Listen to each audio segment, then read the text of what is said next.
Hello friends, welcome to Sri Tamil channel. இன்றைக்கி நம்ம பார்க்க போகிறது பூரி சப்பாத்திக்கு ஏற்ற மாதிரி ஒரு ஹெல்தியான கருப்பு கொண்டக்கடலை மசாலா எப்படி செய்யலாம் தான் இன்றைக்கி நம்ம பார்க்க போகிறோம். இதை ஒரு முறை செஞ்சு கொடுத்தீங்கன்னா திரும்ப திரும்ப செய்ய சொல்லி கேட்டுக்கிட்டே இருப்பாங்க.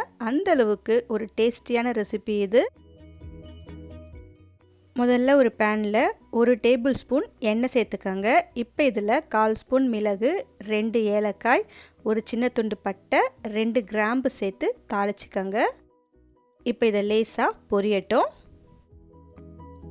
அடுத்து இதில் ஒரு 3 பெரிய சைஸ் வெங்காயத்தை நறுக்கி சேர்த்துக்கோங்க. இப்போ இந்த வெங்காயம் லேசாக வதங்கி வரட்டும்.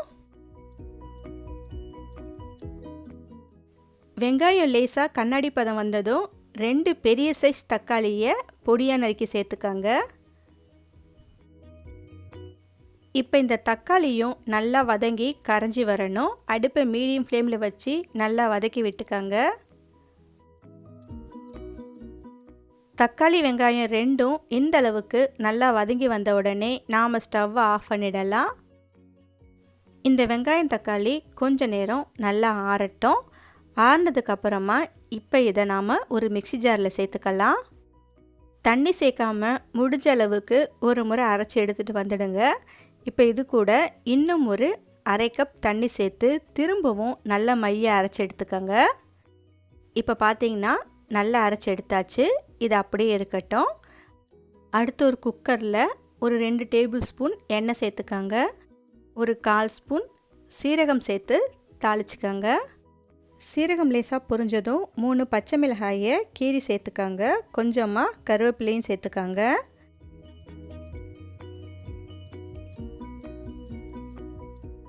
ஒரு ஸ்பூன் இஞ்சி பூண்டு விழுது சேர்த்துக்கோங்க. அடுப்பு நல்லா குறைச்சி வச்சு இஞ்சி பூண்டோட பச்சை வாசனை போகிற வரைக்கும் இதை நாம் வதக்கி விட்டுக்கலாம்.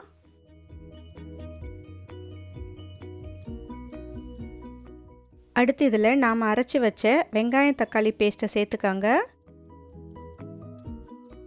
கூடவே ஒரு 3/4 ஸ்பூன் மிளகாய்த்தூள் சேர்த்துக்கோங்க. 3/4 ஸ்பூன் மல்லித்தூள், ஒரு 1/4 ஸ்பூன் கரம் மசாலா தூள், கொஞ்சமாக மஞ்சள் தூள். இது எல்லாத்தையுமே சேர்த்து ஒரு முறை நல்லா கலந்து விட்டுக்கோங்க. மசாலா வெங்காயம் தக்காளி பேஸ்ட்டில் நல்லா கலந்து வர வரைக்கும் இதை நாம் கலந்து விட்டுக்கலாம். 1 கப் கருப்பு கொண்டக்கடலையை 6 மணி நேரம் தண்ணியில் ஊற வச்சு தண்ணியை வடிகட்டி சேர்த்துக்கோங்க. இதை ஒரு முறை நல்லா கலந்து விட்டுக்கலாம். கிரேவிக்கு தேவையான அளவுக்கு உப்பு சேர்த்து கலந்து விட்டுக்கோங்க.